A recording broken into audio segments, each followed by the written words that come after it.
یہ ان 3 لوگوں میں سے ہیں جنہوں نے ہجرت ڈنکے کی چوٹ پہ کی ہے. جیسے سیدنا عمر رضی اللہ تعالیٰ عنہ کی آ کے طواف کیا، نماز پڑھی اور کہا کہ میں جا رہا ہوں. اگر کوئی اپنی ماں کو روتا ہوا چھوڑنا چاہتا ہے تو مل لے مجھ سے، اگر اپنی بیوی کو بیوہ کرنا چاہتا ہے مل لے مجھ سے، تو کوئی یتیم ہونا چاہتا ہے تو باہر مل لے مجھ سے. تو اسی طرح حضرت زبیر بن عوام نے بھی اسی طرح ہجرت کی ہے، بہادری کی وجہ سے. آگے طواف کیا، 2 نفل پڑھے اور یہ الفاظ بولے کہ جس کو کوئی تکلیف ہے میں جا رہا ہوں، آگے باہر مل لے مجھ سے. الحمدللہ رب العالمین، الصلاۃ والسلام علی رسول الکریم، اما بعد، فاعوذ باللہ من الشیطان الرجیم، بسم اللہ الرحمن الرحیم. ہیروز آف اسلام میں 2 نمبر پہ جو صحابی رسول صلی اللہ علیہ وسلم ہیں وہ حضرت زبیر بن العوام بن الخویلد ہیں. حضرت زبیر بن عوام رضی اللہ تعالیٰ عنہ آپ کو پتہ ہے عشرہ مبشرہ صحابہ میں سے ہیں، اور حضرت سعد بن ابی وقاص کے بعد حضرت زبیر بن العوام جو ہیں ان کی سروسز بہت زیادہ ہیں اسلام کے لیے، اور بہت اونچا گھرانہ ہے. کیسے؟ میں آپ کو ان کا تعلق اللہ کے نبی کے ساتھ، حضرت خدیجہ کے ساتھ کیا رہا وہ بھی میں آپ کو بتا دیتا ہوں. سب سے پہلے میں نے جب نام لیا تو زبیر بن العوام ابن الخویلد، آپ کو پتہ ہے کہ حضرت خدیجہ کا بھی نام کیا تھا؟ خدیجہ بنت خویلد. یعنی کہ جو العوام تھے، یعنی کہ زبیر کے والد جو تھے وہ حضرت خدیجہ کے بھائی تھے. پہلا ریلیشن شپ یہ ہوا، یعنی کہ حضرت خدیجہ ان کی کیا تھیں؟ پھپھو تھیں، پھپھو تھیں. تو اس کے بعد جو ہے حضور صلی اللہ علیہ وسلم کے ساتھ ان کا رشتہ کیا تھا؟ حضرت صفیہ بنت عبد المطلب، وہ حضور کی پھپھو تھی اور یہ ان کے بیٹے تھے. تو حضور صلی اللہ علیہ وسلم کے فرسٹ کزن تھے. تو 2 رشتے، یعنی کہ دونوں جو بہترین اس دنیا کا کپل ہے، دونوں کے ساتھ رشتہ داری تھی، حضرت خدیجہ کے ساتھ بھی اور حضرت محمد صلی اللہ علیہ وسلم کے ساتھ بھی. اور حضرت صفیہ جو رضی اللہ تعالیٰ عنہ کے بارے میں ہم نے خیبر کی جنگ میں پڑھا تھا، بہت بہادر خاتون تھیں، اور انہوں نے یہودی کا سر کاٹ کے باہر پھینکا تھا تاکہ یہودیوں کو میسیج مل جائے، کہ یہودیوں نے کوشش کی تھی کہ اب مسلمان عورتیں ہیں اندر یا بچے ہیں تو ہم ان کو اللہ معاف کرے ہم اندر جا کے ان کو ختم کر سکتے ہیں. لیکن حضرت صفیہ رضی اللہ تعالیٰ عنہ اتنی بہادر تھیں. ظاہری بات ہے عبد المطلب کے بچوں میں سے آپ کو پتہ ہے حمزہ رضی اللہ تعالیٰ عنہ بھی تھے. تو یہ بہادر فیملی تھی بہت. تو وہ بہادری آٹومیٹکلی حضرت زبیر میں بھی آئی. وہ آپ آگے دیکھو گے کہ کیسے آئی. تو حضرت زبیر رضی اللہ تعالیٰ عنہ کے بارے میں حضور فرمایا کرتے تھے کہ ہر نبی کا حواری ہوتا ہے، اور میرے حواری جو ہیں وہ زبیر رضی اللہ تعالیٰ عنہ، اور بہت پاورفل تھے. what a great person he was among، اور یہ one of the most noble family of قریش کے ہاں تھے، یعنی کہ جو لینیج تھی ان کی، جو میں نے آپ کو بتا دی کہ بڑے خاندانوں میں سے تھی. اور اس کے بعد 7 نمبر پہ تھے جنہوں نے اسلام ایکسیپٹ کیا، یعنی کہ he was the 7th person who accepted اسلام. حضرت عمر بن خطاب 40th تھے، یہ 7th تھے، یعنی کہ انہوں نے بہت پہلے اسلام ایکسیپٹ کیا. اور his age was only 15 years old when he accepted اسلام. 15 سال کے تھے. اگین وہی والی بات کہ اسلام میں جو ہے نا جی، وہ جوان لوگوں کے ساتھ اللہ تعالیٰ نے اس کو طاقت بھی ہے. تو یہ میرے اور آپ کے لیے لیسن ہے. آپ دیکھ لو سارے بڑے بڑے صحابہ جو ہیں وہ کم عمروں میں نے کل اس دن حضرت سعد بن ابی وقاص کی بات بھی آپ کو بتائی تھی. حضور کے ماموں تھے لیکن 23 سال یا 25 سال چھوٹے تھے، یعنی کہ 15 سے 17 سال کی عمر تھی جب اسلام لے آئے. تو یہ سارے بڑے بڑے صحابہ جو تھے یہ چھوٹی چھوٹی عمروں میں دین اسلام کی طرف راغب ہو گئے تھے. حضرت زبیر کے والد جو ہیں وہ جاہلیت میں جو جنگیں ہوتی تھیں اس میں مارے گئے تھے، تو یہ یتیم تھے بیسیکلی.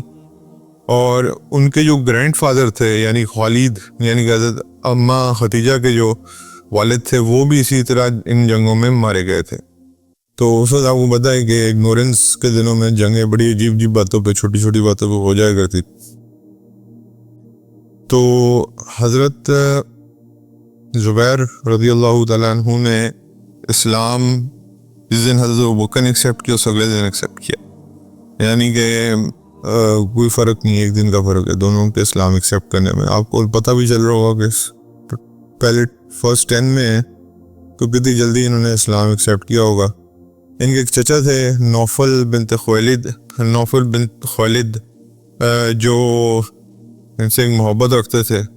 تو سیدہ صفیہ رضی اللہ تعالیٰ عنہ جو تھیں وہ بڑی اسٹرکٹ مدر تھیں. آپ کو میں نے بتایا ہے کہ وہ شروع سے طبی طور پہ سخت تھیں. تو وہ حضرت زبیر کو ڈسپلن کرنے کے لیے کافی ڈانٹ ڈپٹ بھی کرتی تھیں اور کئی دفعہ مار بھی دیتی تھیں. اور اس وجہ سے نہیں کہ اللہ معاف کرے کوئی اپنی وہ نکالی ہیں ڈسپلن رکھنے کے لیے، وہ کہتی تھیں کہ والدین کو مجھے ڈسپلن رکھنا ہے. تو نوفل جو ان کے چچا تھے وہ بار بار یہی کہا کرتے تھے کہ آپ اس بچے کو کیوں مارتے ہیں. انہوں نے کہا کہ because his father is not there I need to discipline him. یعنی کہ جیسے سنگل مدرز ہوتی ہیں ان کے اوپر رسپانسبلٹی زیادہ ہو جاتی ہے. اور صفیہ کی طبیعت بھی ایسی تھی کہ وہ ماشاءاللہ مجاہدہ تھی. اچھا، اب جب حضرت زبیر نے یہ ڈکلیئر کر دیا کہ میں اللہ کے نبی کا فالوور ہوں، تو یہی نوفل جو ہے جو چچا تھا ایگزیکٹلی حضور صلی اللہ علیہ وسلم کے ساتھ جیسے ہوا. ابو لہب جو اتنا خوش تھا حضور کی پیدائش پہ، اسی نے پہلا پتھر مارا تھا. اسی طرح جب انہوں نے ڈکلیئر کیا تو یہی نوفل حضرت زبیر کے خلاف ہو گیا. اور حضرت زبیر کو تکلیف کیسے دیتا تھا کہ ان کے ذکر میٹس رکھ کے ان کو آگ لگا دیتا تھا. یعنی کہ وہ میٹس کی ہیٹ جو ہے وہ ساری حضرت زبیر تک پہنچتی تھی اور کہتا تھا کہ حضور صلی اللہ علیہ وسلم کے اوپر ایمان لانے سے باز آ جاؤ. اور زبیر کہتے تھے تم میری چاہے جلا کے راکھ کر دو، میں ایسے باز نہیں آؤں گا. تو جیسے ہی حضرت زبیر کے پاؤں تک فائر پہنچتی تھی تو پھر وہ حضرت زبیر کو چھوڑ دیتا تھا، کیونکہ ایک رشتہ داری کا عنصر موجود تھا. لیکن حضرت زبیر اس چیز سے بالکل بھی اپنے 15 سال کی عمر میں بھی ڈگمگایا نہیں. ادھر ہمارے بچے ہیں 15 سال کے، بیچارے لیزرڈ سے ڈرتے ہیں، مچھروں سے ڈرتے ہیں، بیچارے جو ہیں وہ شہد کی مکھی سے ڈرتے ہیں، اسپائڈر سے ڈر جاتے ہیں. بچے کیا بڑے ڈرتے ہیں. ایڈلٹس اللہ معاف کرے گھر میں چھپی آئے چیخو پکار ہو رہی ہوتی اس گھر میں اونچی اونچی. تو یہ اس وقت کے بچے تھے. تو کیا فرق ہے، آپ ہمارے تو ایڈلٹس بھی اس لیول کو سوچ بھی نہیں سکتے. اس کے بعد یہ مائگریشن ہوئی حبشہ کی طرف، اس میں حضرت زبیر بن عوام اس میں بھی شامل تھے. اور he was the youngest person to migrate اور اسلام، یعنی کہ ینگسٹ تھے اس پوری 72 بندوں کی مائگریشن میں. 72 لوگوں نے مائگریشن کی تھی. he was the youngest of the lot. اور اب جب یہ حبشہ گئے تو حبشہ میں ایک پرابلم فیس کرنے کو ملی، اور وہ پرابلم فیس کرنے کو یہ ملی کہ نجاشی جو تھا رحیم اللہ، ان کے اوپر حملے کے لیے ایک فوج آ رہی تھی ان کا تخت اوور تھرو کرنے کے لیے. تو مسلمان کو اس بات کی فکر تھی، مسلمانوں کو، کیونکہ ظاہری بات ہے پناہ کس نے دی ہوئی تھی، حضرت نجاشی نے پناہ دی ہوئی تھی.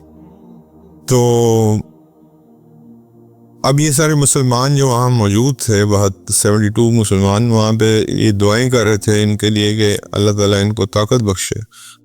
تو خیر Najashi went out to fight that army، اور نائل کے کراس یہ جنگ ہوئی ہے، ریور نائل کے کراس. تو مسلمان پیچھے دعائیں کرتے رہے، کیونکہ ان کو پتا تھا کہ اگر نجاشی کو شکست ہوگی تو پھر ہمارے لیے پرابلم کھڑی ہو جائے گی کہ جو بھی بندہ ہے وہ پتہ نہیں ہمیں پناہ دے گا یا نہیں دے گا. تو مسلمانوں نے یہ کہا کہ ہمیں پتہ ہونا چاہیے کہ جنگ کے حالات کیا تھا، کہ ہم اپنے آگے کی تیاری کر لیں، فیوچر پلاننگ کر لیں کہ اگر جنگ نجاشی ہار رہے ہیں تو پھر ہم یہاں سے چلے جائیں. تو انہوں نے کہا کہ ہمیں ایک والنٹیئر چاہیے جو جائے اور اس چیز کا پتہ کرائے. حضرت زبیر بن عوام نے اس چیز کے لیے والنٹیئر کیا. انہوں نے کہا کہ I'll swim across نائل، دریائے نیل کے اکراس سوئم کرنا آسان کام ہے ایک بچے کے لیے جو 15 سال کا ہے. آپ اندازہ کر لیں خود ہی. تو یہ تھے حضرت زبیر کی بریوری، بہادری، اور یہ تھا ان کا جذبہ. تو جو باقی اصحاب تھے انہوں نے کیا کیا؟ اب آج جس کو ہم جیسے لائف ویسٹ کہتے ہیں، اس وقت کیا تھا، جیسے وہ پانی بھرنے کے لیے ایک وہ ہوتا تھا نا، پانی بھرنے کے لیے اس وقت وہ مشکیزہ ٹائپ ہوتا تھا، اس کو اس کے اندر ہوا بھر کے اس کو ٹائٹلی بند کر کے ان کی چیسٹ کے ساتھ باندھ دیا تاکہ وہ فلوٹ کرتے رہیں اور خدا نخواستہ کہیں تھک بھی جائیں، کیونکہ نائل کا جو وڈتھ ہے وہ بھی بہت لمبی ہے. اس کو کراس کرنا آسان کام نہیں ہے. یہ بہت بڑا سمندر ہی ہے ایک طرح سے، یہ دریا کہنے کو ہے، لیکن اللہ معاف کرے آپ ناردرن ایریاز میں جاتے ہو تو آپ دریائے سندھ کو اگر دیکھو آپ پریشان ہو جاتے ہو کہ یہ کیا چیز ہے. اور تو نائل تو آپ کو پتہ ہے کہ اوپر سے آ رہا ہے، اللہ تعالیٰ کے آسمانوں سے گر رہا ہے، تو اس کے پیچھے بہت اس کو کراس کرنا it was a big challenge. خیر وہ کراس کر کے چلے گئے، اللہ تعالیٰ نے ہمت دی، اور انہوں نے اس طرح جا کے جب دیکھا تو انہوں نے دیکھا کہ حضرت نجاشی کو فتح ہو گئی. تو یہ پھر واپس ہی سویم بیک، اور اس کے بعد آگے انہوں نے مسلمانوں کو خبر دی، اب شروع کہ خوشخبری ہے آپ لوگوں کے لیے کہ الحمدللہ اللہ تعالیٰ نے نجاشی رحمہ اللہ کو فتح دے دی ہے. تو اسلام آپ کی زندگی بدل دیتا ہے بھائی، چاہے بلال رضی اللہ تعالیٰ عنہ ہو، چاہے زبیر رضی اللہ تعالیٰ عنہ ہو. بلال رضی اللہ تعالیٰ عنہ کا کانفیڈنس زمین بوس تھا، اب ان کا کانفیڈنس کس نے آسمانوں تک پہنچایا؟ دین اسلام نے. حضرت زبیر بچہ کیا ہوتا ہے، اس کی کیا خواہشات ہوتی ہیں، اس کے کھیلنے کے دن ہوتے ہیں، لیکن ایسا ریزولو کہاں سے آ جاتا ہے اس کے اندر یہ ریزولو آتا ہے دین اسلام کی وجہ سے. میرے اور آپ کے اندر اگر دین پورا داخل ہو جائے، پورا، شرط یہ تو خدا کی قسم دنیا کی کوئی مشکل نہیں لگے گی. یعنی کہ اس کو کاٹنے کا طریقہ کیا ہے وہ اللہ بتا دیتا ہے. تو ہر ٹیسٹ جو ہے وہ اللہ کی ساتھ کے ساتھ آسان ہوتا چلا جاتا ہے. تو اس لیے مسلمان جو ہیں وہ کامیاب ہوتے رہے، کیونکہ وہ اللہ پہ یقین کرتے تھے اور ان کو پتہ تھا کہ دین اسلام پورا داخل ہوگا تو پھر جو ہے کامیابی ہے. اور اللہ کا وعدہ بھی انہی کے ساتھ ہے جو پورے دین اسلام میں داخل ہیں. میرے جیسے انسان کے ساتھ اللہ کا وعدہ نہیں، جو اپنی مرضی سے ہر جگہ دین کو جہاں چاہے لگا لیتا ہے اور جہاں چاہے چھوڑ دیتا ہے. اچھا، اس سے ایک بات اور میں آپ کو بتا دوں کہ سوئمنگ جو ہے وہ حضور صلی اللہ علیہ وسلم کی سننا بھی ہے. حضور صلی اللہ علیہ وسلم نے اس کو سیکھا اور اس کو ماسٹر کیا. تو جو اگر وہ سوئمنگ کرتا ہے تو وہ اس نیت سے کرے گا تو اس کو سنت کا ثواب بھی ملے گا. بٹ میک شور کہ آپ کا you are dressed properly, even for families, ان کے لیے سطر کورڈ ہونا چاہیے. آپ مردوں کا بھی سطر کورڈ ہونا چاہیے، اور عورتوں کا سطر تو آپ کو پتہ ہے اس میں تو بال بھی آتے ہیں، تو اور مردوں کا سطر بھی آپ کو پتہ ہے. اور اس کے بعد جب واپس آئے حبشہ سے تو ایک ریومر پھیلی ہوئی تھی جس میں یہ بتایا ہوا تھا کہ حضرت حضور صلی اللہ علیہ وسلم کو کفار اغوا کر کے لے گئے اور معاذ اللہ شہید کرنے کا ارادہ رکھتے ہیں. حضرت زبیر بن عوام گرم خون جو اوپر سے آ رہا تھا سیدہ صفیہ رضی اللہ تعالیٰ عنہ سے، یعنی کہ پھوپھو جان سے حضور کی، انہوں نے تلوار پکڑی اور you walked through the leadership of Quraysh. Where is Prophet صلی اللہ علیہ وسلم؟ ایک بچے کا یہ جذبہ جو ہے وہ آپ کے سامنے، اور حضور صلی اللہ علیہ وسلم کو ڈھونڈتے مکہ کے باہر تک چلے گئے اور باہر پہنچ کے دیکھا کہ حضور باہر تشریف رکھے ہوئے ہیں. حضور نے جب حضرت زبیر کے ہاتھ میں تلوار دیکھی، حضور نے فرمایا کہ زبیر واٹ از رانگ، کیا ہو گیا؟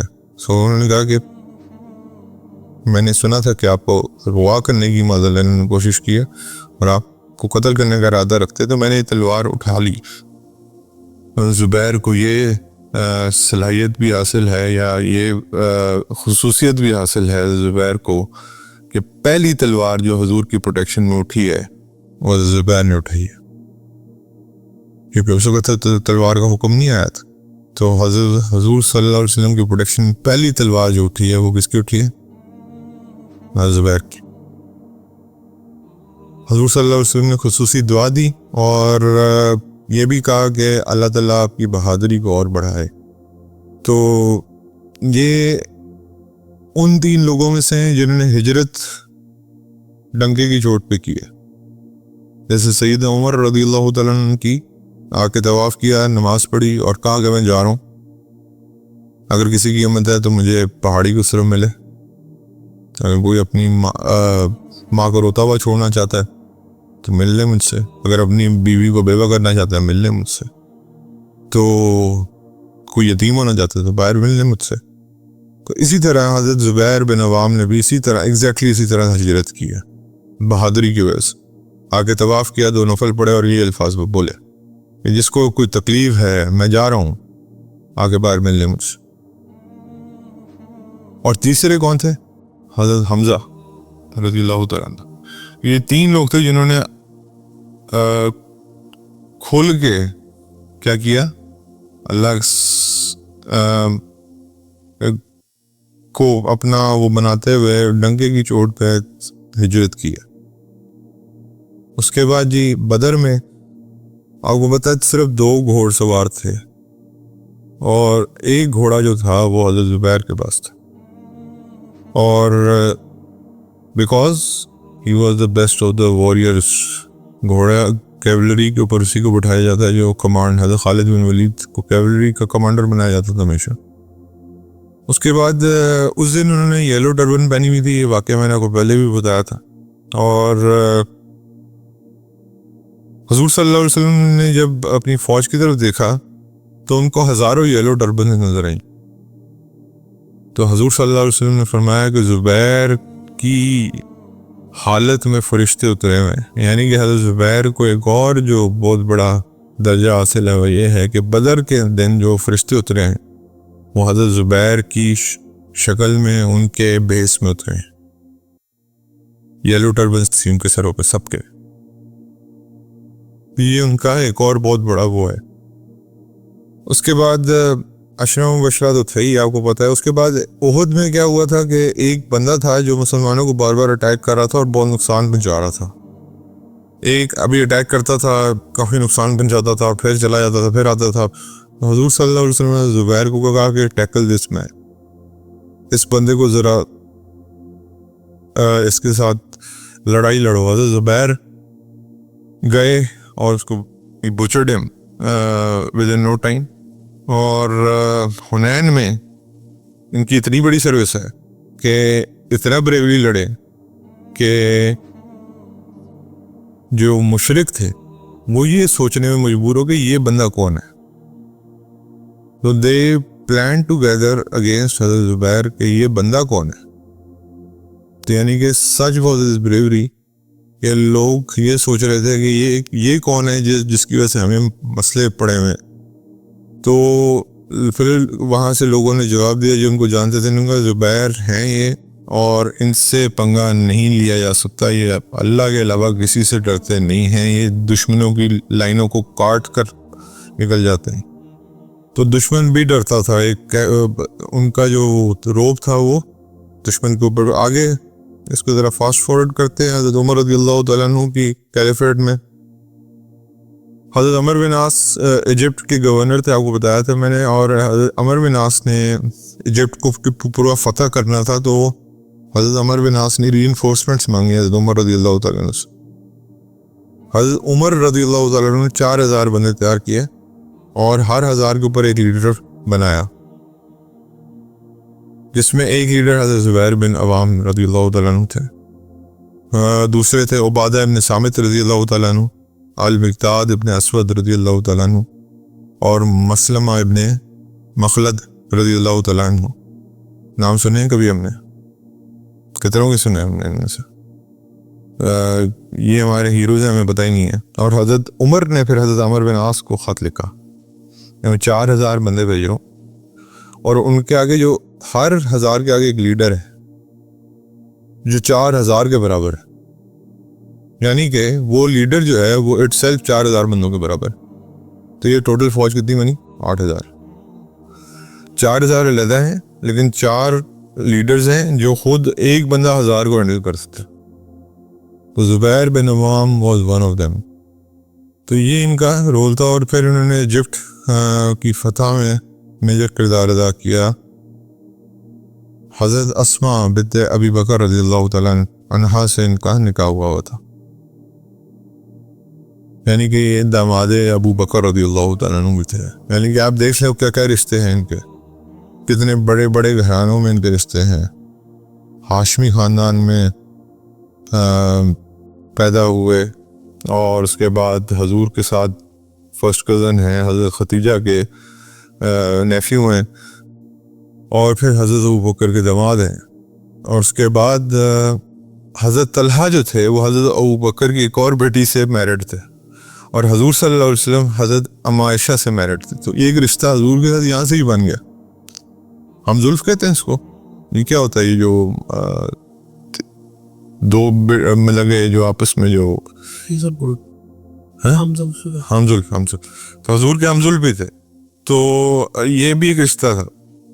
اور اس کے بعد ماشاءاللہ اور وائف بھی تھیں ان کی، اور بہت سارے بچے بھی تھے جو کہ سارے نوٹ وردی تھے، لیکن جو ٹاپ لیول پہ تھے وہ حضرت عبداللہ ابن زبیر تھے رضی اللہ تعالیٰ عنہ. اور یہ پہلے مہاجر بچے تھے جو ہجرت کے بعد پیدا ہوئے تھے. یہ ہم نے اس میں بھی پڑھا تھا کہ فرسٹ مہاجر baby was born was Abdullah bin Zubair when ہجرت ہو گئی تھی مدینہ کی طرف. اس کے بعد ان کے ایک اور بیٹے تھے حضرت عروہ ابن زبیر رضی اللہ تعالیٰ عنہ. اب ان کی خالہ کون تھی؟ ایک اور رشتہ، حضرت اسماء کی بہن کون تھی؟ حضرت عائشہ رضی اللہ تعالیٰ عنہ. یعنی کہ حضرت عائشہ ان کی خالہ تھی. تو اگین ایک اور ریلیشن شپ، یعنی کہ حضور کے ہاؤس ہولڈ کے ساتھ اتنا زیادہ ریلیشن شپ تھا. حضرت زبیر کا تو بہت بڑا گھرانہ، اور یہ جس طرح کا ماشاءاللہ حضرت ابو بکر کا گھرانہ بہت بڑا تھا. حضور کا تو ٹاپ پہ تھا، اور پھر اس کے بعد حضرت ابو بکر کا آپ کو پتہ گھرانہ کتنا بڑا تھا. پھر اما عائشہ پریفر کیا کرتی تھی کہ جہاں بھی جانا ہے وہ عبداللہ بن زبیر یا عروہ بن زبیر کے ساتھ ٹریول کیا کرتی تھی، کیونکہ دونوں محرم تھے ان کے لیے تھے. ٹھیک ہے. اس کے بعد انفارچونیٹلی ایسا بہادر آدمی، اس کی شہادت کہاں ہوتی ہے؟ حضرت طلحہ اور حضرت زبیر، ان کی بہت ساری خصوصیات ملتی جلتی ہیں. انشاءاللہ حضرت طلحہ کے بارے میں جو پڑھیں گے تو آپ کو پتہ چل جائے گا. یہ جو فتنہ کھڑا ہوا تھا جنگ جمل کا، بیٹل آف کیمل جس کو کہتے ہیں، اس میں حضرت زبیر حضرت رضی اللہ تعالیٰ عنہ شہید ہوئے. انفارچونیٹلی ایک سول وار تھی مسلمانوں کی. اس میں ایک طرف سیدنا علی رضی اللہ تعالیٰ عنہ امیر المومنین تھے، اور قصاص عثمان پہ ایک انفارچونیٹلی وہ تھا، ڈس ایگریمنٹ تھا. حضرت علی کا پوائنٹ آف ویو زیادہ صحیح تھا. وہ کہتے تھے کہ میں پہلے ذرا، کیونکہ امیر تھے، امیر کی اطاعت واجب ہوتی ہے، اور وہ بھی خلیفہ راشد ہوں گے تو ان کی اطاعت تو ڈبل واجب ہو جاتی ہے. تو وہ کہتے تھے کہ میں ذرا یہ سنبھال لوں سارا معاملہ، پھر انشاءاللہ قصاص عثمان پہ بھی آئیں گے. لیکن انفارچونیٹلی وہ تھوڑا سا I don't want to go into the details, کیونکہ یہ جنگ جو تھی یہ بیسکلی یہ ہونی نہیں تھی. حضرت عائشہ اور حضرت علی کے درمیان میں پیس ٹریٹی ہو گئی تھی، لیکن رات کو جو خوارج تھے ان کو یہ بات کیسے پسند آتی کہ دو مسلمان کے گروہ آپس میں نہ لڑیں، جو آج تک ہمیں لڑائی جا رہے ہیں. تو انہوں نے کیا کیا کہ حضرت زبیر حضرت ام عائشہ کی فوج کی طرف سے تیر چلوا دی حضرت علی کی فوج پہ، حضرت علی کی فوج کی طرف سے تیر چلوا دی ان پہ. they wanted them to see fighting. تو وہ لوگ یہ سمجھے کہ شاید اب پیس ٹریٹی کے بعد یہ تیر کیوں چل رہے ہیں ایک دوسرے پہ، ایک مس انڈرسٹینڈنگ کریٹ ہو گئی. تو پھر وہ اب پیس ٹریٹی کے بعد وہ جنگ انفورس ہو گئی مسلمانوں کے بیچ میں. لوگ ایسے تھے جو کروانا چاہتے تھے. حضرت علی اور حضرت زبیر دونوں نے اس جنگ سے وڈرا کیا، ان کا ہم مسلمانوں کے خلاف نہیں لڑیں گے، اور اسپیشلی امیر کے خلاف نہیں لڑیں گے. بیعت نہیں کی ہوئی تھی حضرت علی رضی اللہ تعالیٰ عنہ کی، لیکن انفارچونیٹلی وہ جو ہے نا، بس یہ ایک ہمارا ایک ہسٹری کا عجیب سا باب ہے، اور حضور صلی اللہ علیہ وسلم نے فرما دیا تھا کہ میرے بعد جلدی فتنے آئیں گے، بڑے فتنے آئیں گے. اور یہ جنگ صفین، جنگ جمل قیامت کی نشانیوں میں سے ایک نشانی ہے. حضور کا پیدا ہونا قیامت کی نشانی میں سے ایک نشانی ہے، ان کا فوت ہونا قیامت کی نشانی میں سے نشانی. یہ جو سول وارز ہوئی ہیں مسلمانوں کے درمیان میں، اگر آپ قیامت کی 72 نشانیاں پڑھیں تو یہ دونوں شامل ہیں اس میں. تو اللہ معاف کرے، یہ بس اب یہ دونوں وڈرا کر گئے اس جنگ سے. انہوں نے کہا کہ ہم یہ جنگ نہیں لڑیں گے، لیکن وہ خبیث جو خارجی تھے وہ ایسے خبیث تھے کہ انہوں نے حضرت طلحہ کو بھی شہید کر دیا، اور حضرت زبیر بھی he left the battlefield, he was not fighting.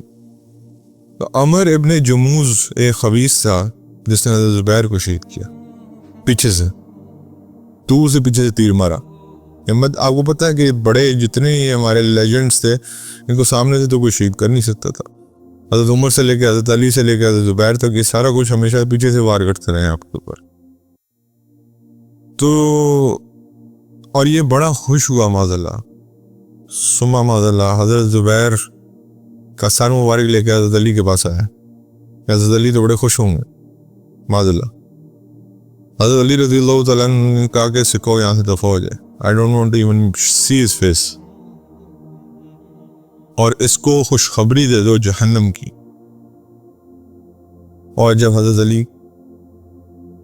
کو شہادت کا پتہ چلا تھا حضرت زبیر کی، تو حضرت علی فرسٹ ٹائم ان لائف میں چیخے دکھ سے کہ اتنا بڑے صحابی حضور کے ساتھ رہنے والے اور جو بھی معاملات تھے سارے، کیونکہ ان دونوں نے، ان سب لوگوں نے وہ ٹائم بھی دیکھا تھا جو مسلمانوں کا پرائم ٹائم تھا، اور انفارچونیٹلی یہ ٹائم بھی دیکھا.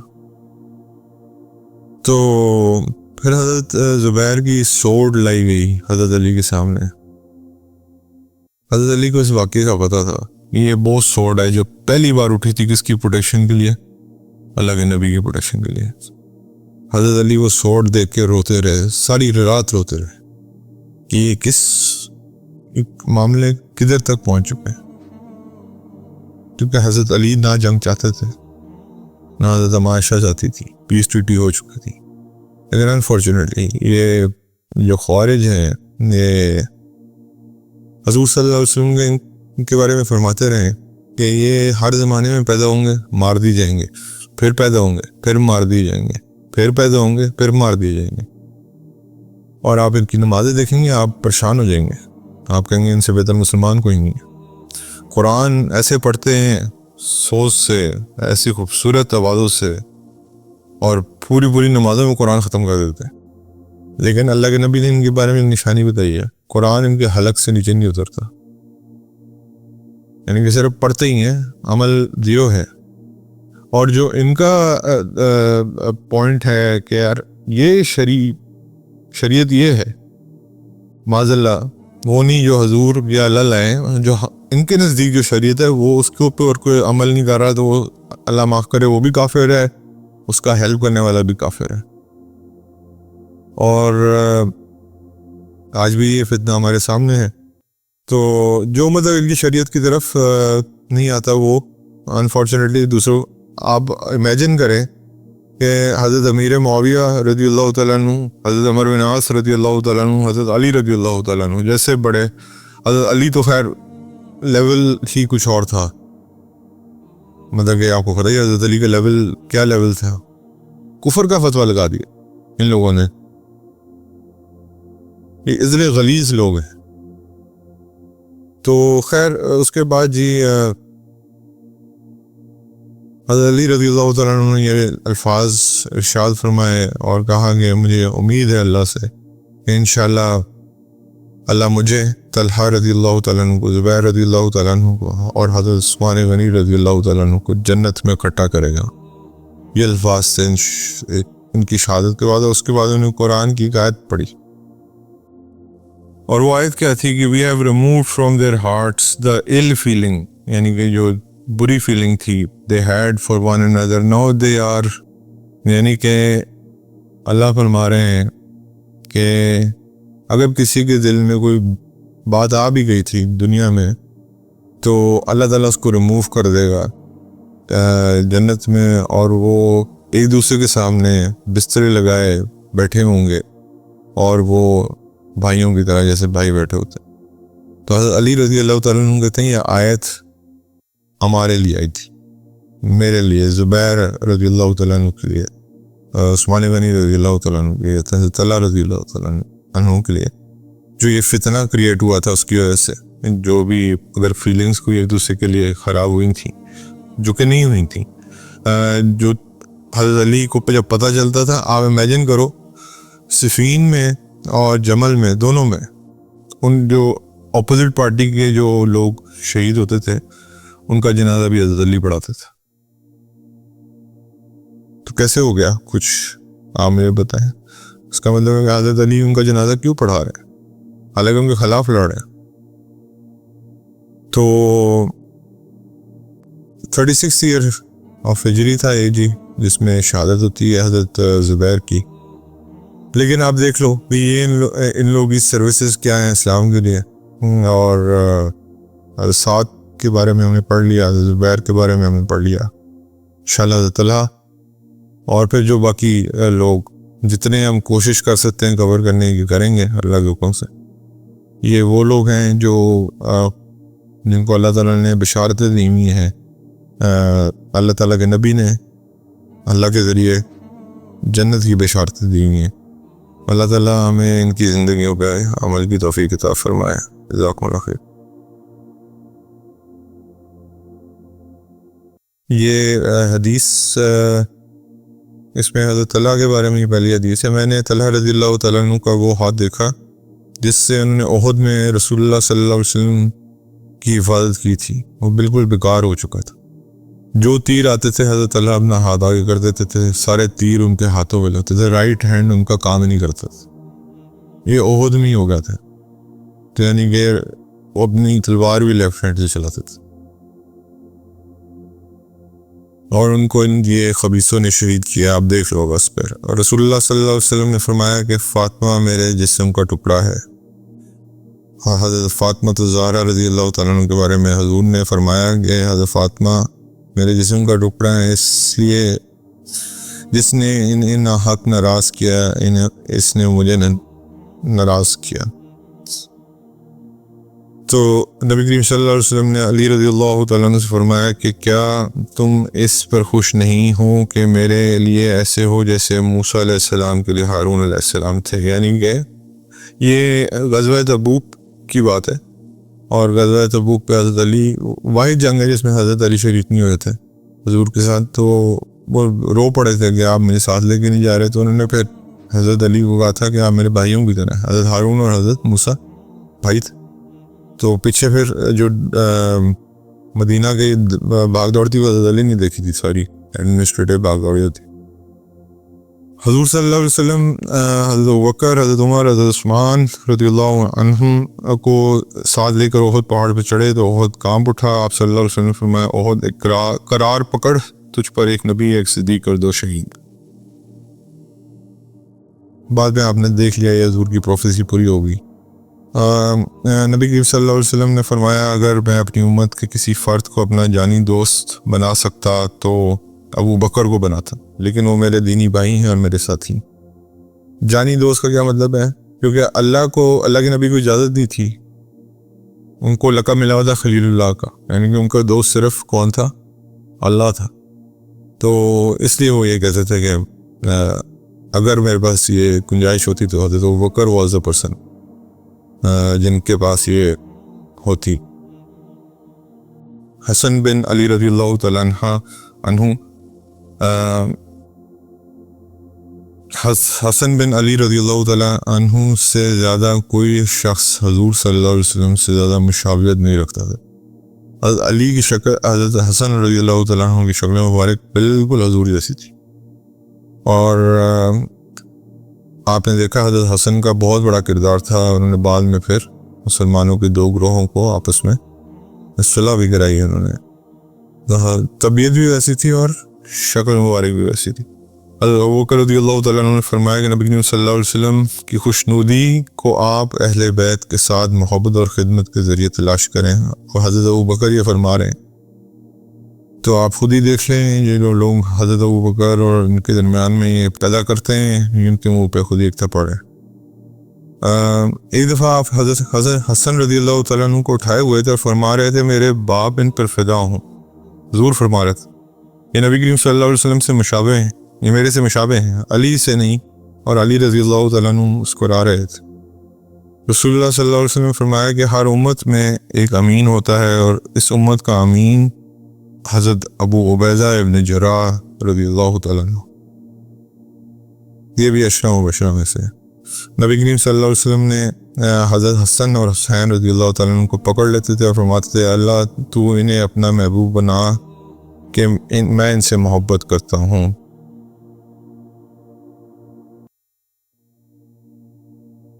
اس کے بعد حضور صلی اللہ علیہ وسلم نے فرمایا کہ جس نے ہمارے دین میں کوئی از خود کوئی چیز نکالی جو اس میں نہیں تھی تو وہ رد ہے، بدعت، یعنی کہ جو بھی بدعت ہے وہ رد ہے۔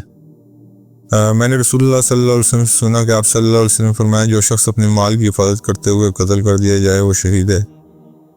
میں نے رسول اللہ صلی اللہ علیہ وسلم سے سنا کہ آپ صلی اللہ علیہ وسلم نے فرمایا کہ جس نے کسی کے زمین کا ٹکڑا ظلم سے لے لیا اس سے قیامت کے دن 7 زمینوں کا طوق بنایا جائے گا۔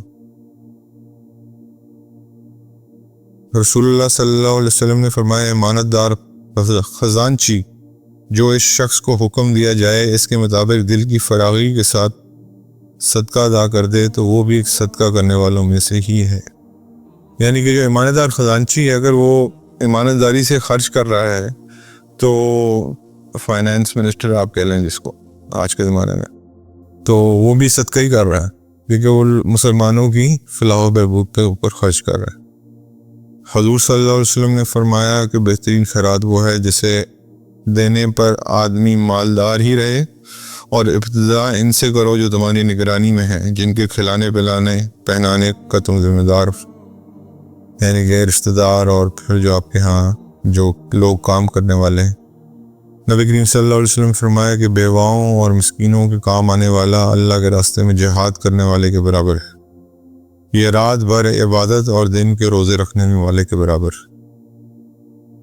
بیواؤں اور مسکینوں کا خاص خیال رکھنا چاہیے۔ رسول اللہ صلی اللہ علیہ وسلم نے فرمایا اللہ تعالیٰ فرماتا ہے کہ ابن آدم تو خرچ کر میں تجھے اور دوں گا، یعنی کہ ایک دفعہ جیب خالی کرے گا تو میں تیری جیب بھروں گا۔ اور پھر اس کے بعد حضور صلی اللہ علیہ وسلم نے ایک دن فرمایا اے عائش، میں آپ تھوڑا سا بتا دوں حضرت عائشہ کو حضور پیار سے عائش کہتے تھے، تو اس سے یہ ثابت ہے کہ آپ اپنی بیوی کو کسی اس سے بلا سکتے ہیں۔ رسول اللہ صلی اللہ علیہ وسلم نے فرمایا کہ اے عائشہ یہ جبرائیل علیہ السلام تشریف لائے ہیں اور آپ کو سلام کہتے ہیں۔ میں نے جواب دیا وعلیکم السلام ورحمۃ اللہ وبرکاتہ۔ آپ وہ چیز ملاحظہ فرماتے ہیں جو مجھ کو نظر نہیں آتی۔ اور اس کے بعد یہ حضور نے فرمایا کہ اگر قرآن سیکھنا ہے تو ان 4 آدمیوں سے سیکھو۔ ہمیں تو یہ خیر نصیب نہیں ہوا، لیکن اس وقت ان لوگوں کے کیا درجات ہیں یہ آپ دیکھ لیں۔ اگر قرآن حضور نے فرمایا اگر قرآن سیکھنا ہے تو ان 4 آدمی سے سیکھو۔ عبداللہ ibn Masood, Hazrat Abu Huzaifa not Yaman the other one، ابی بن کعب اور معاذ بن جبل رضی اللہ تعالیٰ عنہ۔ اللہ تعالیٰ ہمیں عمل کی توفیق عطا فرمائے۔